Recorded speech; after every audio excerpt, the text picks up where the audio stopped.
welcome back to another video, guys. Now that's right, today we are back for another review, and it is for the much anticipated A Quiet Place Part 2. Now this film this film has had such a rough time just getting out there for people, and it's nothing to do with production. The production of this movie was very smooth. I had the premiere last year, and then of course right after the premiere, COVID really hit hard.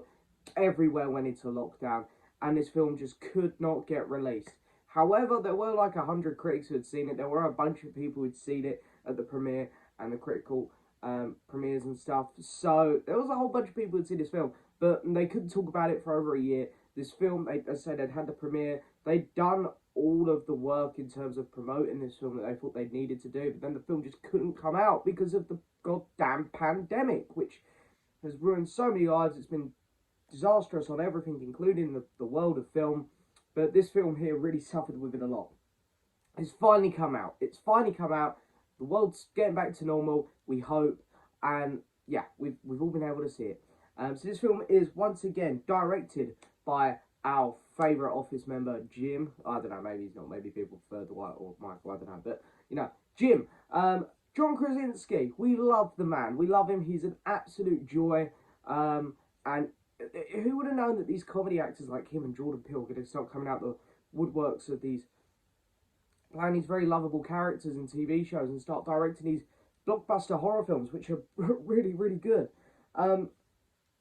This film picks up right after the second one, and it follows our surviving characters from the first movie, and it shows what they're doing outside of the comfort of their home. They had the protection of their home. They had, of course, John Krasinski's character there, who was sort of looking after them, whereas now they're on their own. But they have a way of fighting back against these monsters. So how are they going to get on with that? The film, of course, once again, has John Krasinski in it for a small portion. We've seen it in the trailer, so it's not a spoiler. It, of course, has returning Emily Blunt, Millicent Simmonds, I think is how you say her name, who is she's deaf in real life, and I think it's great that they casted her, someone who's actually deaf.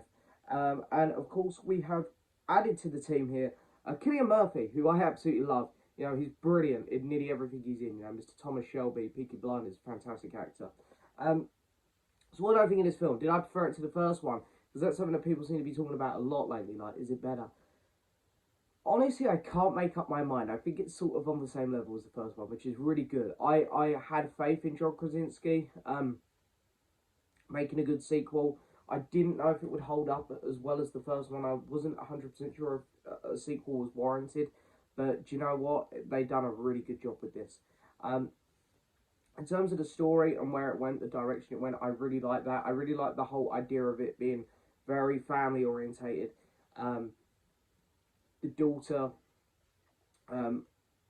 wants to try and help and save as many people as she can, and she sort of looks at what her dad would have done, and she follows in his footsteps, which I thought was great. So in terms of the story, it worked really well for the most part. There are a couple messy bits, like there's a bit where there's some monsters needed to get somewhere, and the way they got there was a bit silly, I thought. There's like an island at one point, and, there's no monsters there, but we need to get some monsters there. Let's have them on a boat, and we'll have the boat randomly just casually drift over there. I thought that was maybe a little bit, so there was a couple little nitpicks in the story there. I really, really loved the flashback bit with John Krasinski, which, again, you see in the trailer. I won't say when it comes up in the movie, but that bit was awesome. Really great. Really fantastic.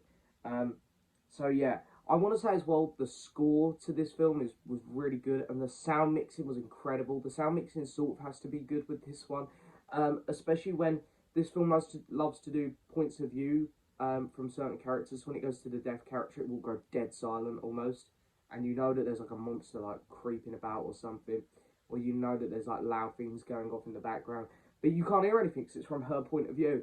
And then it will switch really well. Another character will sort of come into frame, and it will switch, and all of a sudden everything gets super loud, and it's like, this is great. The sound mixing here is fantastic. You can also tell that there's a lot of practical effects and stuff done on this movie, other than the monsters, obviously. It felt very real when things were going off and exploding and stuff. It's like, wow, this feels real. The impact here is great. So yeah, I think this film done a really good job at making you feel um, what the characters were going through. It made you feel very claustrophobic at times, and very, very helpless almost, which I thought was really cool. Um, the ending as well is really cool. It sort of leaves it open for a third one, which John Krasinski has sort of already said in an interview. He's not sure if there's going to be a third one. I hope there is. I hope he follows this project through and finishes it off. A trilogy would be great. One final movie. So yeah, A Quiet Place Part 2. I really enjoyed this movie. I think it's really, really solid. One of the best ones this year. I'm going to give it an 8.5 out of 10. Guys, if you ever see A Quiet Place 2, I'd highly recommend it. It's a very, very good movie. Um, but yeah, that's it for this video, guys. I hope you've enjoyed it as always. If you want to hear more about A Quiet Place 2, be sure to head over to my podcast, Off to the Movies. A link in the description to that. Because me and Ryan are going to be going over this film in a lot more detail over there. And you'll get to see me talk to someone else about it, get a bit more of a clash of opinions, even though we lined up pretty well on this one. But yeah, make sure you go listen to the latest episode of Off to the Movies. So anyway, thank you so much for watching as always, guys. Don't forget to hit that subscribe button, like the video, leave a message, and as always, I'll see you next time for another video. Bye bye.